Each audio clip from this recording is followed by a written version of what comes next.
Hello, and welcome back to our series on turning points that we've been engaging in while Pastor Linda has been on sabbatical.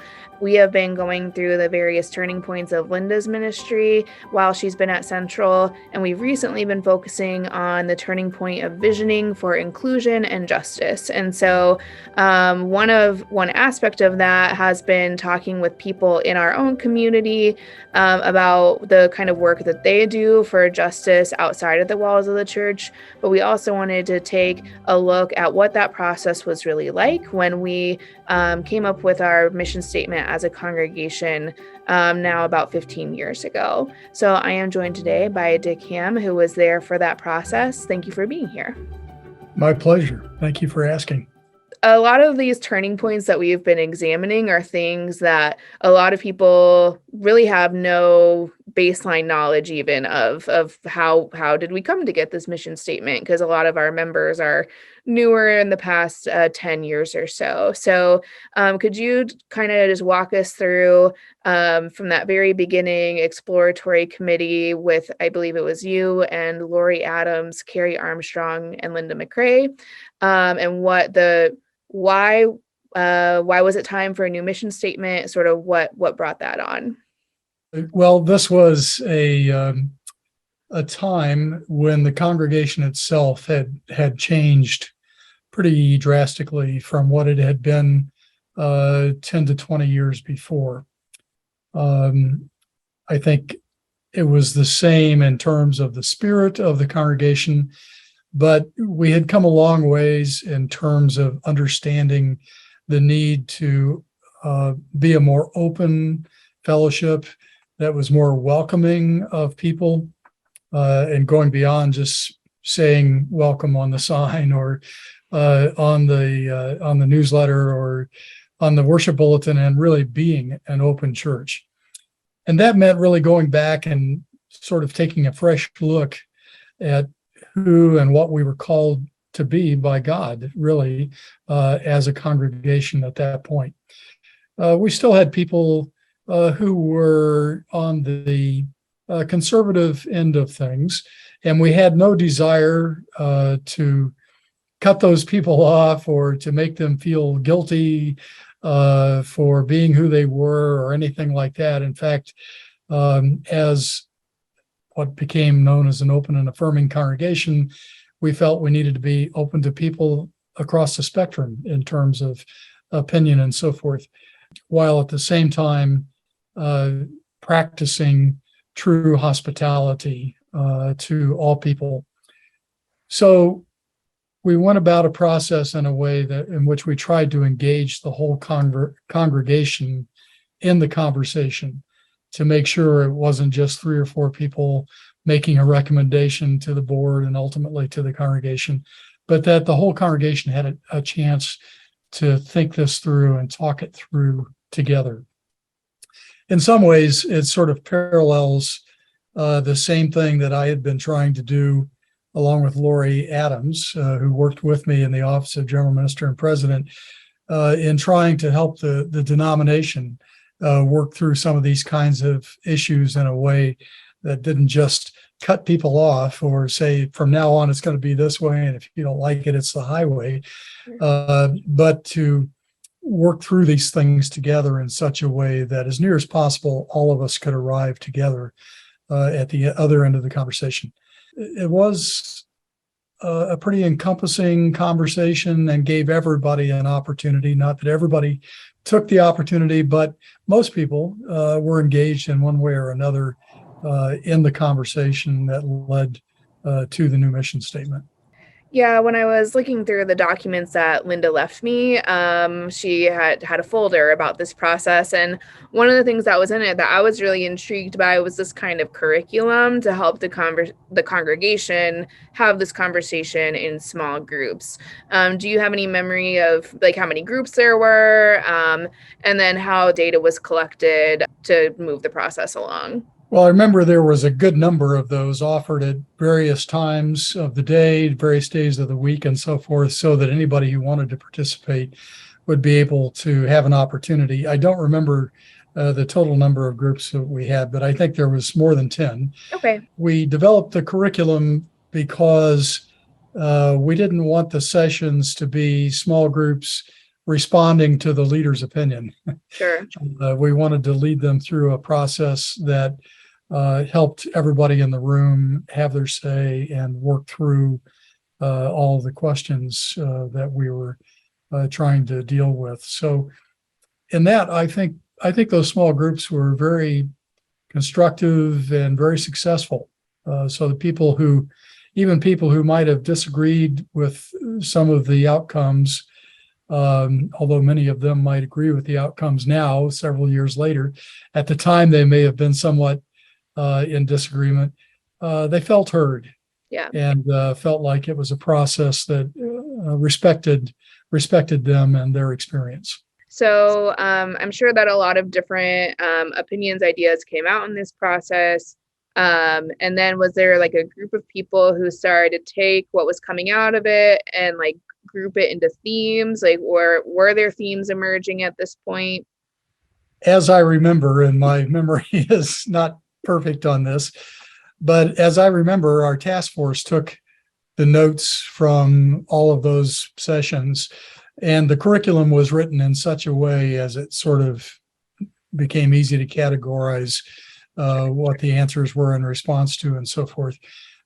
So we began to sort of shake that down and sort of melt it into a unified outcome.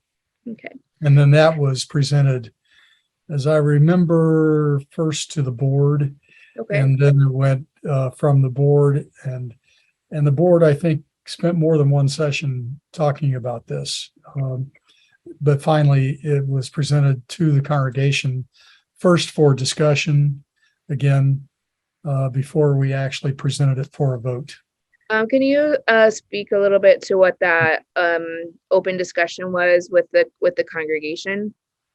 There were a few people who still held what I would call more traditional views about human sexuality. Mm.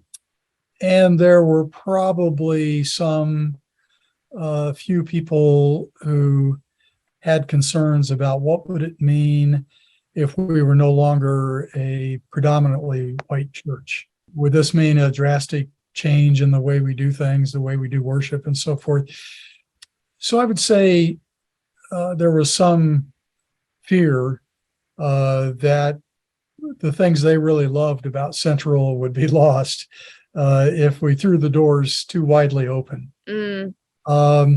I would say, though, that was a pretty small minority, and those folks were not militant. They were just expressing their concerns.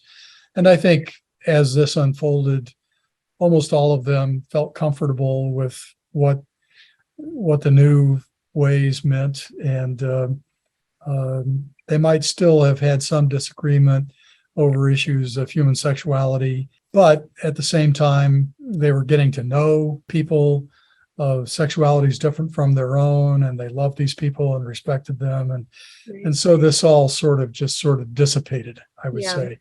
You said earlier about the process really helping people be heard, and being heard can go a really long way in these kind of, when there's a big change.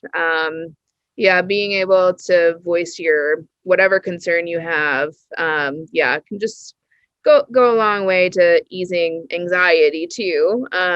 About this is still a place that respects you enough to hear what you have to say. And then I think, another thing you just brought up, the idea that getting to know people who are already there, boundless hospitality feels easier when you do start to get to know people and hear their stories. Exactly right. And my experience over the years has been that church people are more conservative in principle than they are in practice. Mm. So that if you ask them to make a judgment about who's in and who's out, their principles may be a good deal narrower than their actual practice. So it's like people who find out that, okay, so-and-so that I have tremendous respect for and affection for is gay.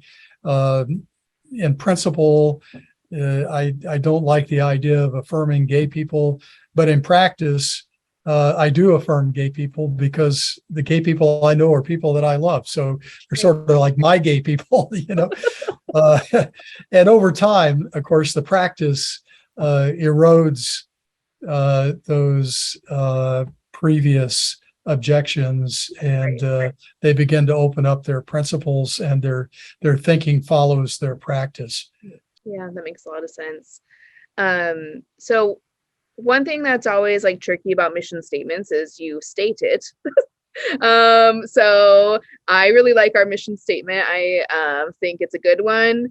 But what was sort of the plan to make sure it was more than just a statement? If when it's time for a big change like that.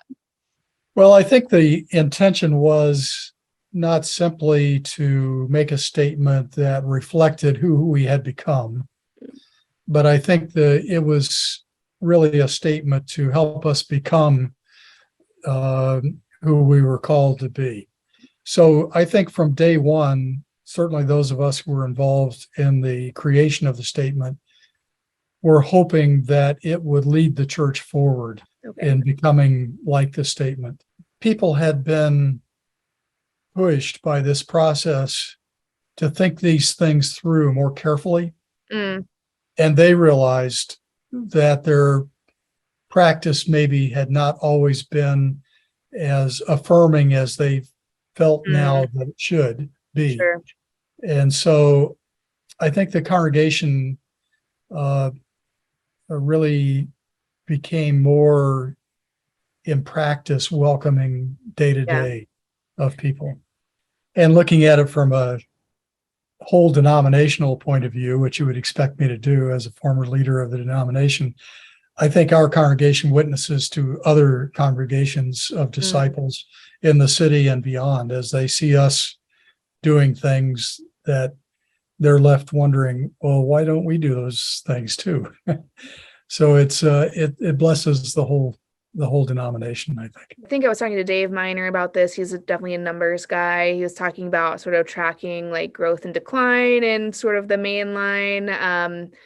And he was like, yeah, in a lot of ways, like the trends at Central are very inverted to a lot of other places. Of course, the pandemic throws all of that off. But even again, when I talk to some of my peers, they're like, you guys are having guests who stay.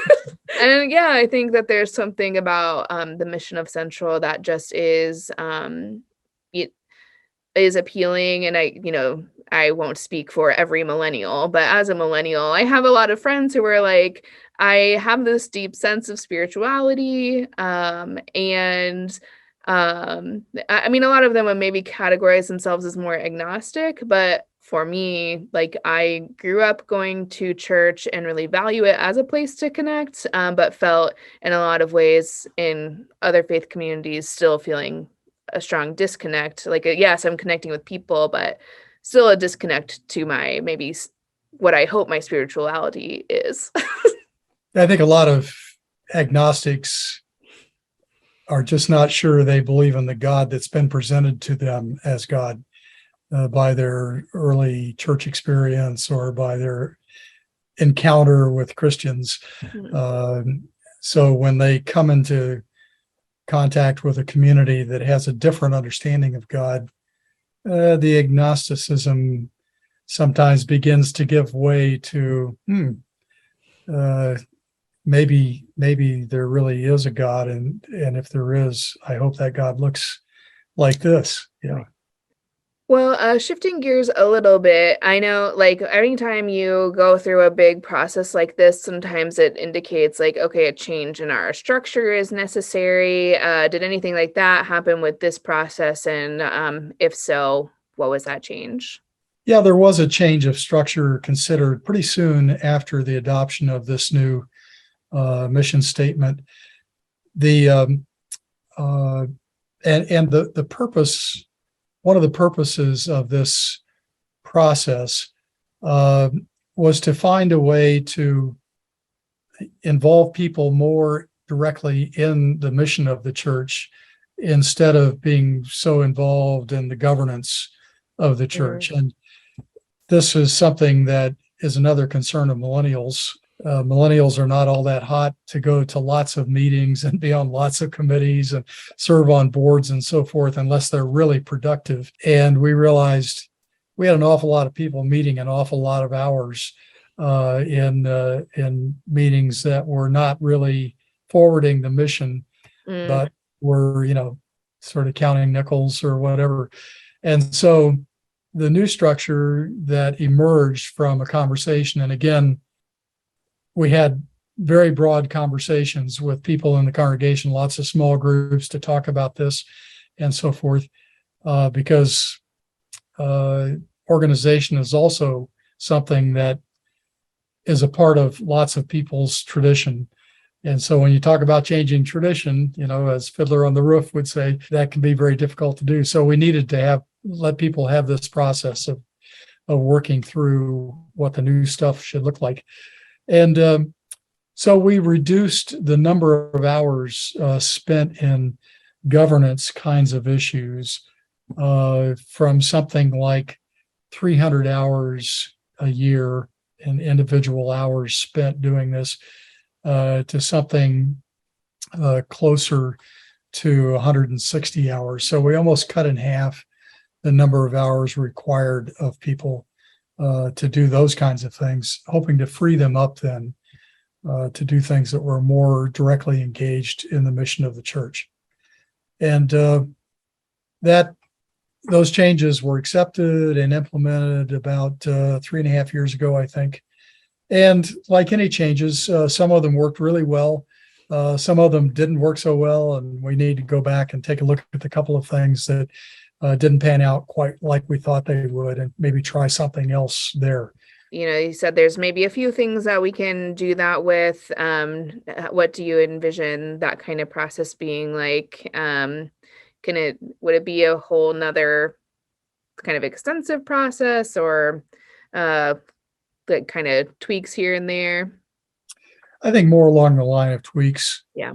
Especially probably talking with the people who were a part of those groups to ask them, what about this did you appreciate? What about this seemed like not so much of a good use of your time? Right. And what might you suggest as a possible alteration? So they're not big things. They're relatively small things as the congregation would view them. All right. Well, thank you very much for taking the time to talk with me about this. Any final thoughts about either the mission statement or the process to leave our listeners? The only thing I would add is that I think in terms of structural things, we're just coming through the third year now of COVID, and this has really messed with church life. And I think all of us are trying to figure out anew what's church going to be like now, what's going to work now. Some of the things that worked even 3 years ago may not work so well now, or there may be ways that are better than those moving forward. So we have to keep an open mind and remember it's all an experiment. Right. And as things change, we need to change also, not recklessly or just for the sake of change, but carefully and with consideration for everybody. We need to keep thinking about what's the best way to do things now. So, well, thank you very much for taking the time, and thank everyone for watching. We look forward to seeing you next time.